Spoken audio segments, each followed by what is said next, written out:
Hi, my name is Joshua Furman. I'm the curator of the Houston Jewish History Archive at Rice University, and I'm here today with staff from the Medallion. I'd like to start by asking everyone to introduce themselves. Please go ahead. Hello, I'm Annette Betz. I'm the executive director of the Medallion. Hello, I'm Jennifer Barnes. I'm the director of Life Enrichment at the Medallion. Hello, I'm Stephanie Kleiner. I'm the public relations manager of 7 Acres. Great. Thank you all so much for being with us today. It is June 11th, 2020. Annette and Jennifer, just if you would start by telling us a little bit about your background and how long it's been that you've been working in the field of senior care. Do you want me to start, Annette, or you start? No, you can go ahead and start. I'm from New York, Jewish, born and bred Orthodox.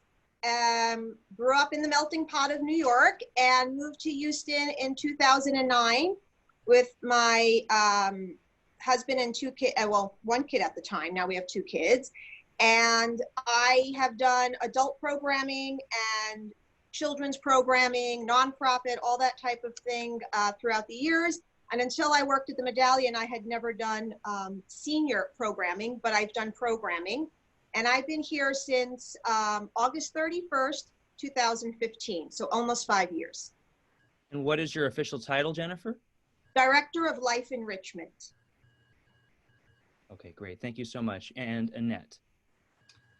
I was born in Kentucky, and I did live in Texas for a while and Minnesota with my father in the Air Force, and then moved back to Kentucky and spent the rest of my growing up years in Kentucky until I moved to Houston in 1984. My background is dietetics, the field of dietetics. I'm a registered licensed dietitian.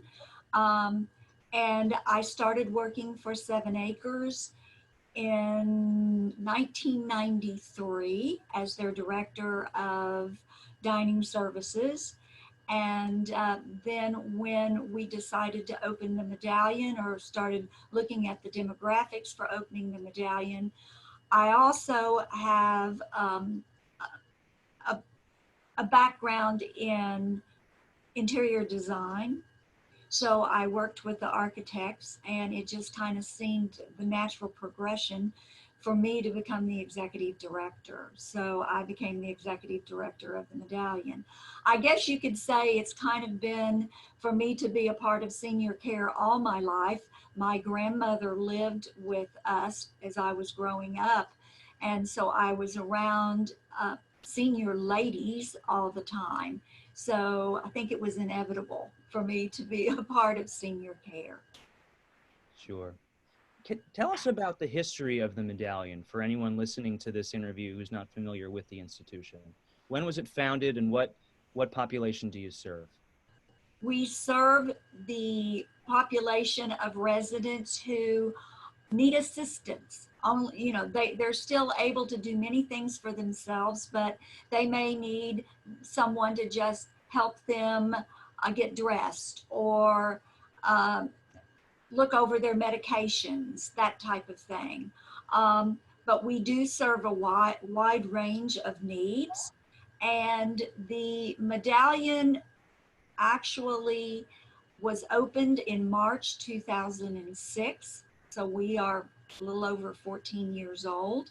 And our purpose was to serve the Jewish community in assisted living and have Jewish traditions and so forth, because we are a part of the 7 Acres campus. So we are under the umbrella of the board of directors of 7 Acres. Okay, very good. And so in normal times, tell us, Jennifer, what would an average day at the Medallion look like in terms of resident activities, in terms of socializing, in terms of meals and other things happening in the building? Well, there would be breakfast in the morning. So that would be the first opportunity for them to be able to socialize. And then those that wanted to join services could go to services. And then usually after services, we would have a fitness class every day, 5 days a week, Monday through Friday.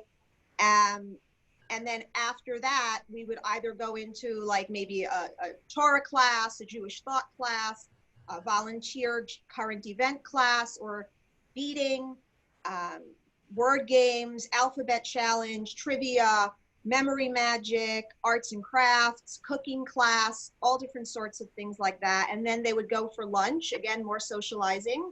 And then after lunch, typically we would have different kinds of Torah classes. We would have, of course, bingo every day, but certain days we would have poker, you know, volunteers coming and playing poker after lunch. Some days we would have on the schedule volunteers, they would play bridge, they would play mahjong. We have blackjack. And those are just the in-house programming. Every Wednesday afternoon, we had a live entertainer come into the living room, and we set everybody up, and it's happy hour. So there's music, and then we had birthday parties and other musical programs, and all sorts of people coming in and out of the building, volunteers. Schools would call and say, hey, you know, we did a Hanukkah play for our class. Can we come to the Medallion for Hanukkah and do that? And or we did a play for our school. Could we come do a rehearsal by you so that we can entertain the seniors and still do rehearsal for our play? So we had all sorts, and that's not even including when we went out to the Word Center downtown for the monthly music program, or when we went to the local synagogues for those senior lunch programs, or the museums, or the JCC, or out to, so all of that. So that all depended on the day and the week. So we were full, we were busy. Yeah, I mean, this Don't is forget, I'm sorry, Jennifer, Oh, don't forget, I'm sorry. Is that okay? I'm sorry, don't forget evening movies and so thank forth. you. Exactly, that's right, exactly. Jennifer, I'm going to add also that all the major programming that goes on over at the 7 Acres on the other side of the campus, that the Medallion residents are invited to. So up on a Sunday, we have a Purim party or a carnival, a grandparents' day. The Medallion residents are invited to come on over and join. Right. So you just described, I mean, an incredibly vibrant daily schedule with lots of different kinds of activities, lots of people, you know, coming in and out of the building, lots of opportunities for enrichment, education, socialization. Give us some insight into how the pandemic has changed the nature of daily life for your residents. What are the things that they maybe can't do anymore, and how are you working so hard to try to meet their needs to create new kinds of programming? Well, I think the number one thing that is the hardest for them is they're very social.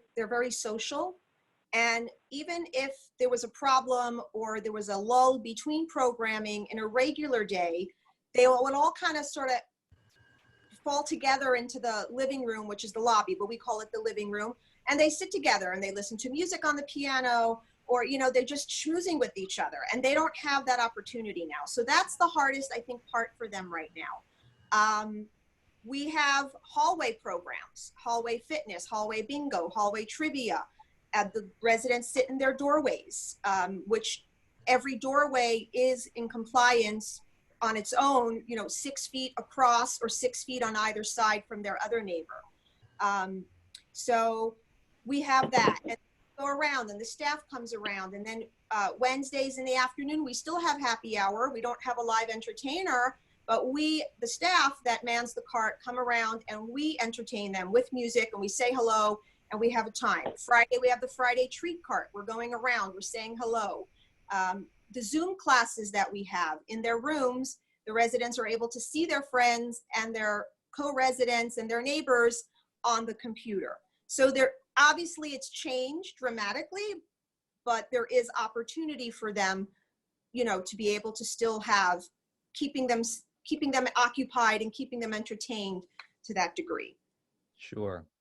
I'm And interested. Josh, the other thing is that we're not able to serve meals in the dining room right now. We cannot have communal dining. So each person is being served in their apartment, which they don't get that opportunity to socialize. But our staff tries to, be there a few moments, and I visit as much as I can with the residents. And so we've just had to adapt how we as staff approach and take care of our residents, because we wouldn't see them out and about, but now we don't. So we have to go to them with our masks and so forth.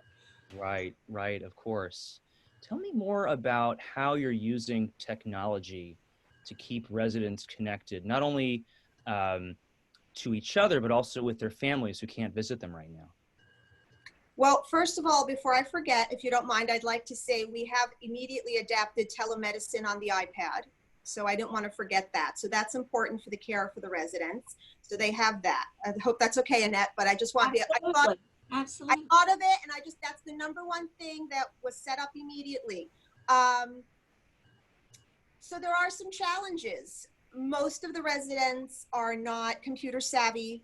Most of them do not have their own iPad or computer. And some of them that do have are not as savvy in that way. They can get on email or they can do other things. So the challenge is, in a regular, normal, everyday Medallion activity program, we're busy, but we have set areas where the residents come to us. So maybe, 6 people to one program for this one, and then maybe 12 people come to that program the next day or something. So I'm, one person creating one environment for multiple people to come and enjoy. So the challenge for me personally is that I'm going around to each individual room who wants to be on the Zoom meeting, who wants to do FaceTiming with their family, and I'm the one running around making sure everybody's connected. So instead of being in one place and inviting the visitors, I'm going to 16 places, and they're all inviting me. But they've adapted really well, and they kind of know the routine already. They know what to expect. They know how it's working. They're really patient. They know I'm one person, and sometimes I have the help, and they understand that. And some of them I'm able to slowly tutor them so that they're starting to be a little more independent on their own. The real positive that came out of this is the FaceTiming that we're able to do with their families. So there's a lot of residents that have some children and family here in Houston, and then obviously children and family all over the world. So obviously they miss the ones that normally come in and out and see them on a weekly basis. But the positive is that we're able to now connect them as well to those family members that live overseas or in another state. So they get to see them, FaceTime with them. The challenge, of course, is for me and some of the other staff that helps assist with that, with the FaceTiming, is, are we running programs during that time? Are they busy doing something else? Do they have something going on? And what about the family? And trying to make sure all those points are freed up for that one time when we're gonna call, when 1 or 2 times a week that they get to call their family. Sure, there's a lot of schedules to manage. Annette, I'm interested in hearing your perspective just on, in general, how life is different now, and what sort of new program or innovation are you proudest of that the Medallion is currently doing? Well, I was going to add to what Jennifer said, in that how has it changed? And it's changed what I do. Like I said, where I would interact with residents in a group more, now I have to make sure I schedule my time and go visit the residents, and also in trying to help with activities and so forth, that now becomes a little more complicated when they're not coming together. Which is true of our community relations director, Stephanie Barocas, and our wellness coordinator, and many of our care staff and so forth. We're all adapting to adding different tasks than what we've had to do in the past. And you know what? That's a good thing. That's one of the I guess that's one of the, I don't know if you call it an innovation, but it's one of the things that's happened that I feel has really been a very positive in that. And we always did do a good job of everybody kind of helping in whatever way they could. We're kind of like one big family. It doesn't matter whether you're in dining services or in housekeeping or our maintenance coordinator, whoever. If a resident needed something, it didn't matter, anyone could help. But it's just gelled a little bit more with all of this. And so everyone has just stepped up, and because it's been difficult for the residents. Number one, out of their routines that they're used to doing. Secondly, not being able to hug and kiss their family, that's a big issue. And even us, because I'm a very touchy-feely person, and I've not been able to do that now with the residents because of I'm using physical distancing, not social distancing. So it's been difficult. So one of the things that I think that has been a real positive is that. Another is what we've been able to accomplish with the Zoom classes and being able to FaceTime and be with family in that way, because in the past, those folks that lived overseas or lived in another state and didn't get here often, they would talk on the phone, and then they would maybe come whenever they could visit. But now we have the technology there and the residents comfortable, so we can, even when this is over, we can keep those schedules going with those family members that are across the pond, so to speak, or just in, say, Arkansas or New York or wherever they are. So that I'm very proud of too, that it is made us more aware of bringing these things to our residents.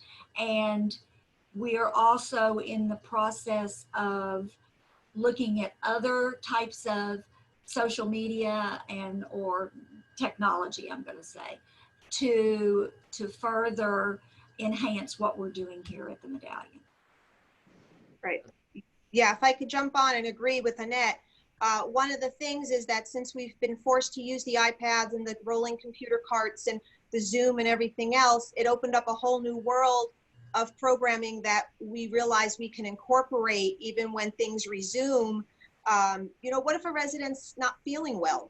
So, they should be able to feel, so we can, include them in maybe a Torah class, and I can set up the Zoom for the Torah class that's going on live in the media room, those kinds of things. One of the other things is also that families have been very creative, and they'll reach out to me and say, we're having a bris. One resident recently, we're having a bris for so-and-so's great grandchild. We're doing it via Zoom. Can you get her on there?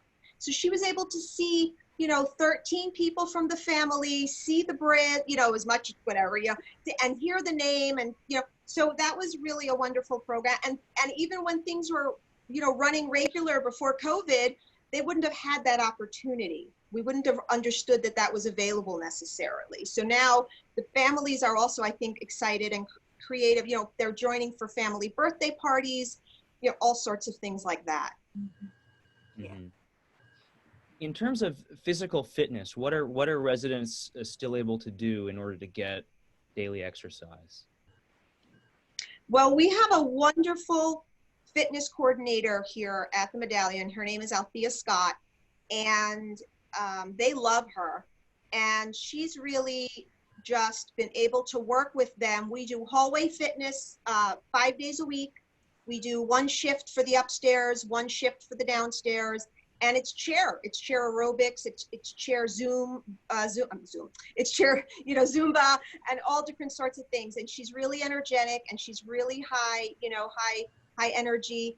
and they love it. And we have them lining the hallways and in their doorways, and she's doing it. They're moving their bodies. And then I worked with her, and twice a day over our PA system that goes into all the residents' apartments, she does a 5 to 6 minute meditation and stretching over the PA. So she'll verbally walk them through, you know, stretch, roll your head, stretch your arm, do this, do that, so that they can learn exercise or fitness on their own, that if they're sitting too long in one position and they're getting a little stiff, they know that, oh, I remember, you know, an hour ago we did this, I'm going to do that. And then just get them moving so that they're not, you know, they don't get stuck there, you know, that their muscles are moving, the blood is flowing, and they're having a little exercise. More so than, you know, not lifting weights, but more so than just getting the body to maintain the function and the strength and their abilities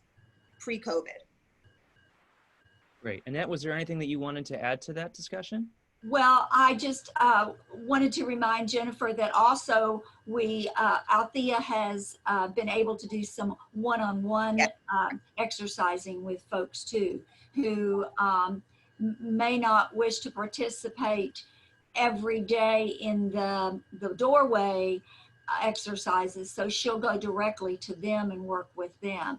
And a part of this meditation, and also twice a day, she reminds them to hydrate. Let's drink some water, you know, and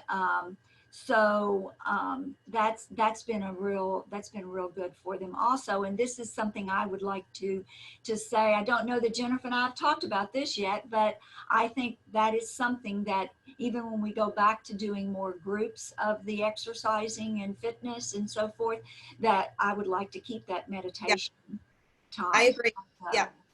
I agree. I think it's very good for the residents. They're and actually for the staff too. We'll stop many times and meditate also with Althea. So yes. It's a good stress reliever for everybody, you know, just to, it is. Some deep breathing, some rolling the head, some rolling the feet, you know, those kinds of things. Right. Right. Yeah, no kidding. Exactly. I was going to ask if I can get the Zoom invite for some meditation. Of course. Of course. With 2 little kids at home, I could really use it. Just as an aside, while we're talking about that, you can go to our Facebook page and you can see the previous pictures of some of our workouts in the hallway doorway workout. It's the Medallion Assisted Living Residence on Facebook. So we post pictures all the time of the different programmings that we're talking about. Great. I'll be sure to do that. For many of us, definitely myself included, you know, the pandemic really began to unfold in the middle of March, and then Passover came around just a few weeks into that. And obviously, you know, for many of us, Passover is a time when we get together with family that we don't get to see very often. We do an extensive cleaning in our kitchens. We're eating special food. Give us some insight into, again, what is Passover at the Medallion like regularly in a normal year, and what changes did you have to make this year to have Passover for folks in the Medallion? Oh my goodness. She's going to talk because she's the Passover guru. I've been doing this a long time. As I said before, as director of dining services, I was right in the middle of preparing for Passover a lot. But before I do that, I also wanted to talk a minute about the dietitian in me. We know, and we've read a lot, that vitamin D is important. And during this pandemic, that they found some connection that getting plenty of vitamin D has helped. And so another activity that our residents always loved was sitting on the rocking chairs out on our front porch. And we have not been able to do that. We did not feel that was a good thing for them to be where folks were driving by right on the campus and cars coming and so forth. So they've not been able to do that. So what we have done also, and Jennifer and with our resident care staff, is schedule time for them. We have an inner courtyard that they can be outside. It's beautiful, has lots of plants and benches and chairs and so forth. So we schedule time for them to be outside, again, where they're physical distancing, and they're getting some vitamin D and nice air outside. Of course, since it's been so warm, we've had to limit the amount of time that they're out there, or if they can go at all. But we are working with that also, trying to keep the folks going outdoors as much as possible, those who want to, you know. Okay, back to Passover. Well, normally Passover is, like you said, lots of cleaning, and we clean every apartment for anyone who each resident gets to tell you what degree they want their apartment cleaned. The rest of the medallion, meaning the living room, all of the community areas, and the dining room and the kitchens, of course, are thoroughly cleaned from top to bottom. This year they were cleaned, and then each resident was able again to tell us what they wanted done in their apartments as far as cleaning. We still had our Passover menus, and our Passover order came for the food. We prepared all of the menus for Passover, and normally we have 2 seders in our dining room, first seder and second seder, and of course we have our families that come to those seders with their loved one who lives here. So this year that didn't happen, of course.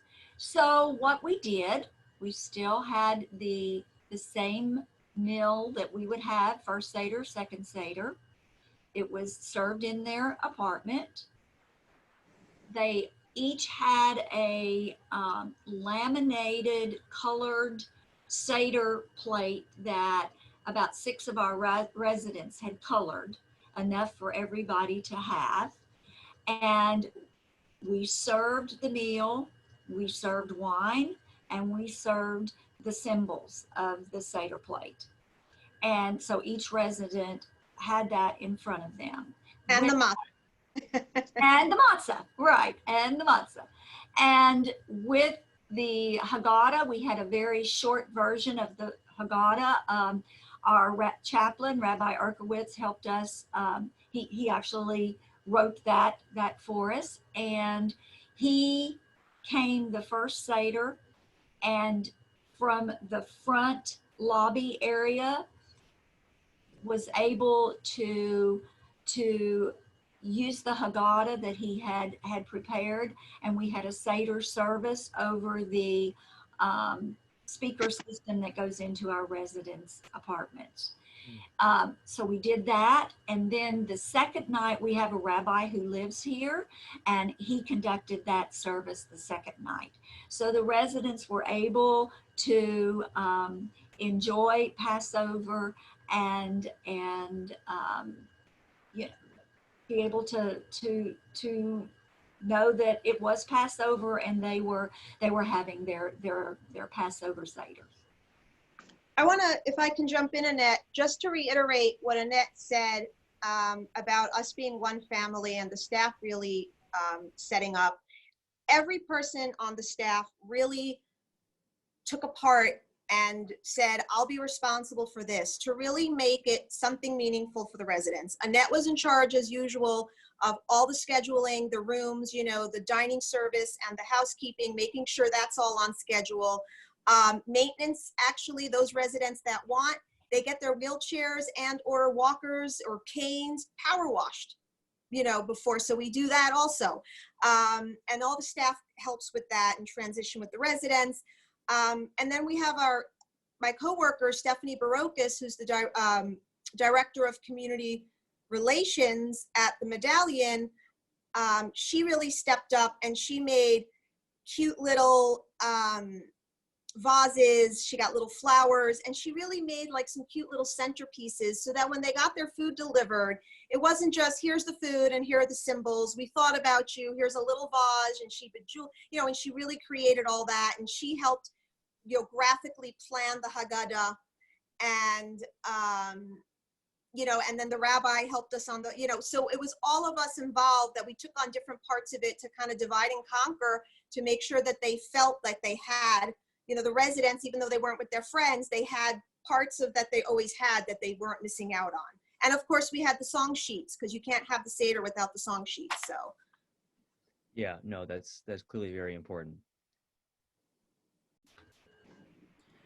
I'm interested to find out, as you're working to adapt so much of what you do to care for your residents, is there a network of senior care professionals either in the city, here in Houston, or nationally that you're part of? How are professionals in your field working together to share ideas, share best practices? Is any of that happening? Absolutely. All of the above. Okay.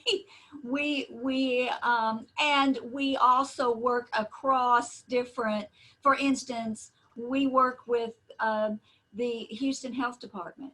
We work with, and we have regulatory agency, HHSC, Health and Human Services, in the state of Texas. And we receive guidelines from them, the CDC, all of this, all the way across. We, as 7 Acres, are a part of an organization, Leading Age, and we are, so across the state of Texas and nationally, we're all working together. This is what we're doing. This is how we're doing it. This is how we interpreted this guideline, and so forth. So yes, I don't know what we would do without having those type of networking. I just was, I attend a weekly webinar every Wednesday from Health and Human Services, and mine is strictly for assisted living. And here's what the guidelines and what we feel we should be doing, and these are some checklists to use, and so forth. So yes, absolutely, we're all networking, helping each other with that. And then again, like I said, there are certain mandates that our regulatory agencies give us that we have to do. You know, we have to follow certain regulations, is how they want us to for infection control, for all of that kind of thing. So absolutely. And then yesterday we just talked about, okay, now it's hurricane season. So we all have our emergency plans for hurricane season. We have our plans that we are working with for COVID. Now we have to combine those, because now we are in 3, 4, 5 months of hurricane season, and we still have COVID. So we've got to mesh those together. How will we do this? How will we make the, you know, if we have to evacuate, if we have to, as with Harvey, we had to evacuate first floor and go to second floor.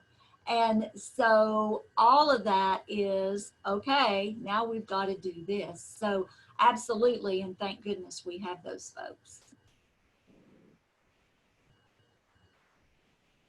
Jennifer, what about on the programming side? Because you have to adapt almost everything that you're doing on a daily basis to keep residents occupied and engaged. How are you sort of coming up with new ideas each week so that, you know, a Zoom class, you know, one week doesn't kind of get stale the next week? Is there a process for developing new ideas for programming for residents? So in the beginning, the first couple of weeks was the hardest transition.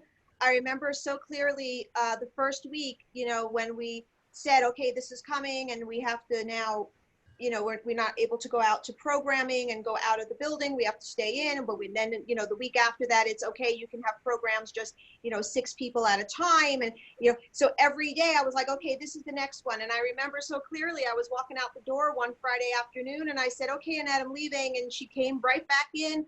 She came in from a meeting next door at 7 Acres. And she said that entire schedule we just approved got to be redone for next week because the state just came down with more mandates and more, whatever. I was like, ah. So that was really, kind of try to roll with the punches. Now, the residents enjoy a schedule.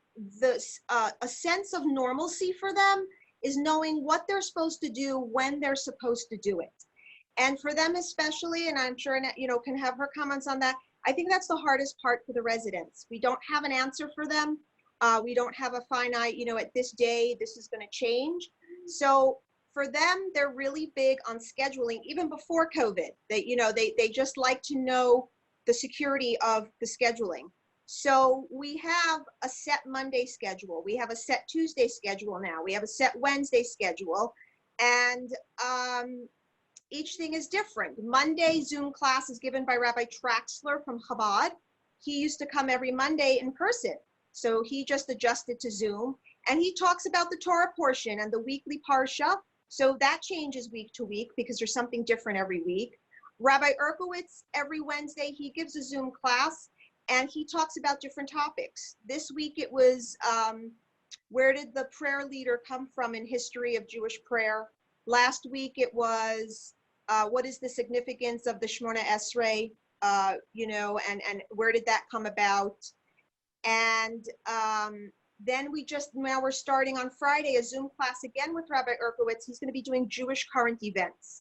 So in a way, the Zoom classes that we're doing, they're not getting stale because the actual classes themselves are constantly evolving with the information that the residents are doing. Bingo, this week, the first week, we have now 2, everybody gets to play 2 bingos. Everybody in the building gets a slot for the afternoon in one day, and then a slot for the morning. That's still big. So through the consistency I think has really helped the residents to, even if there's longer periods between programming as usual, but now they say, okay, now I have an objective in 20 minutes. Now I'm going to walk, I'm going to, do this in 15 minutes, she's coming by with that. And then I also, just one thing I failed to mention earlier, is that I'm constantly updating in our library word finds, word jumbles, word searches, word games, crossword puzzles, everything that I can to photocopy. So as residents want to fill in like a little bit of a lull or something that they want a little extra something on their own, they take it to their room, or I sometimes deliver packets depending if it's a special day, and they get to do those kinds of things. Adult coloring.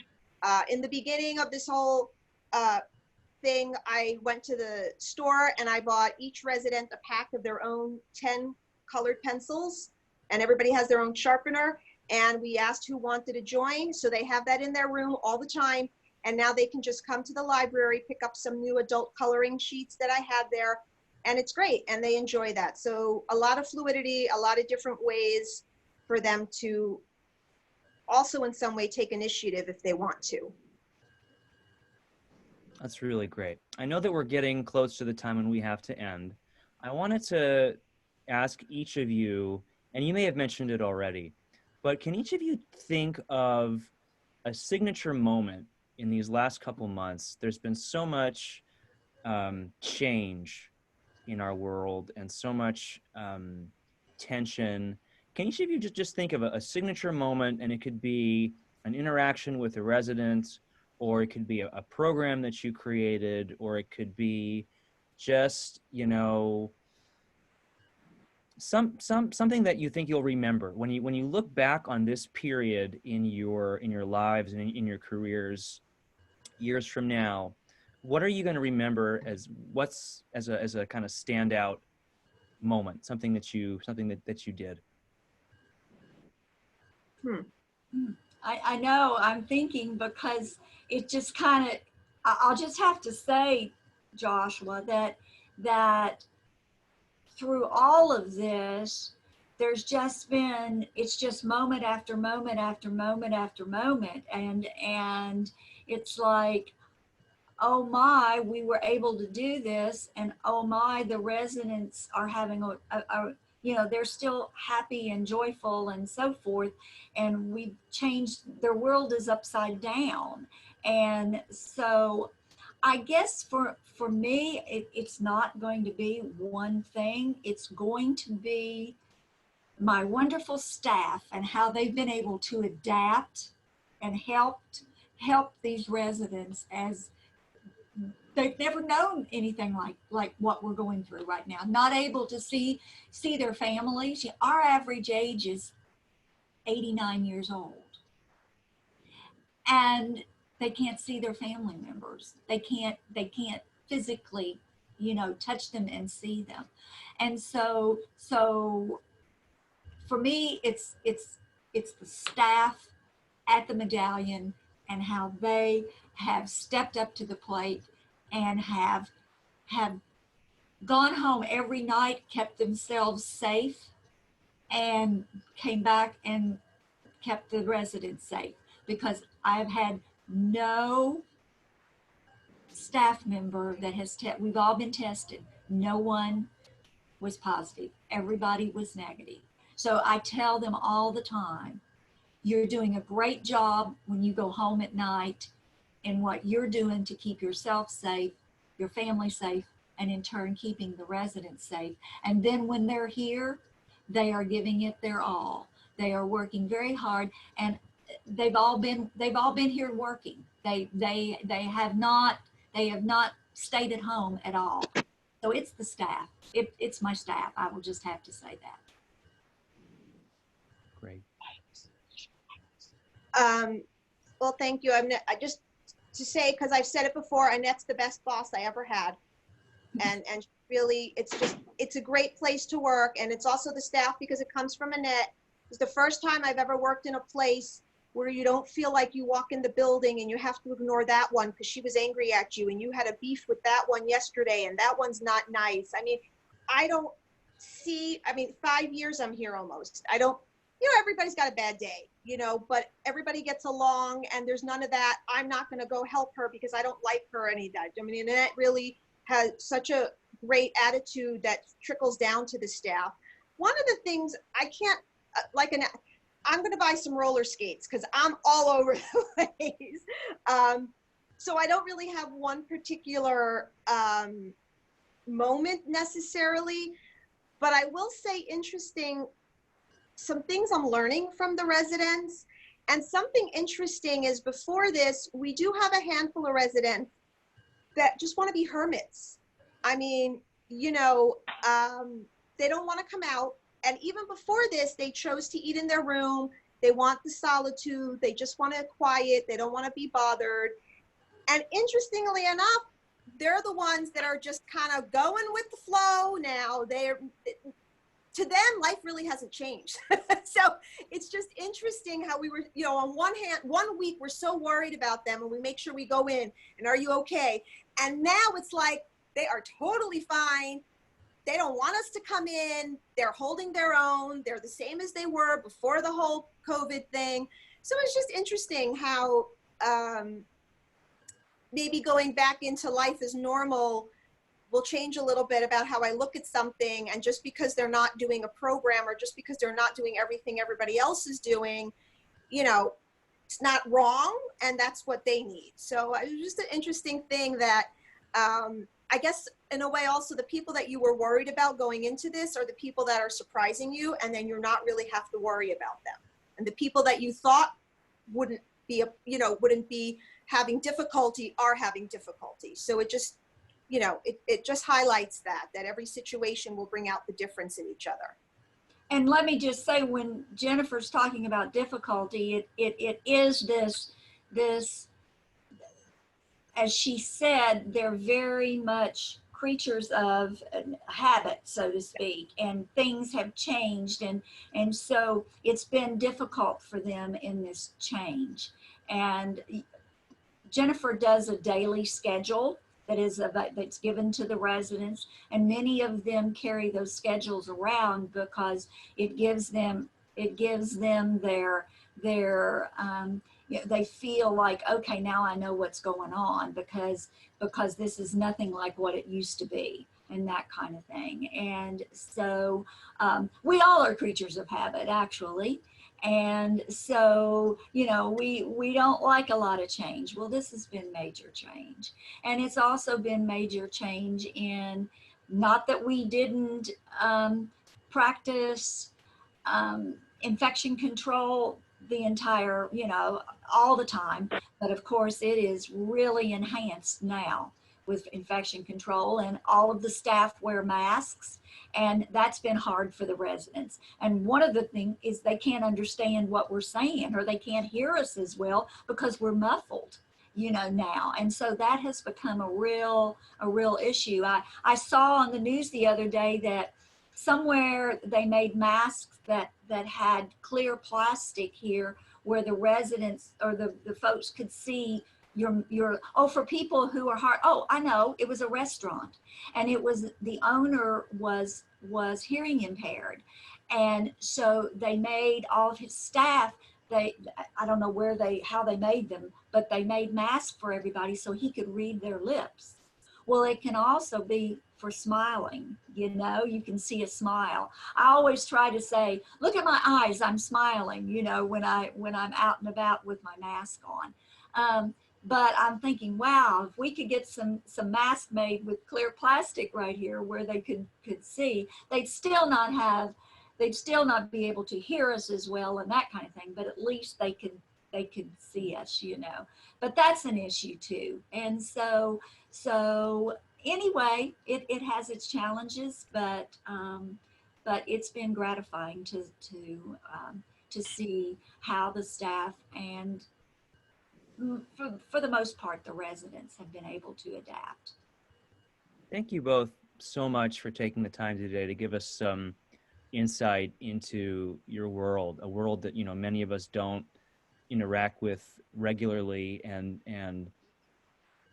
you're creating programming and adapting on the fly to changing circumstances, and it's very inspiring, and I think this interview has been very informative as well. So I really appreciate your time. Thank you so much. Thank you.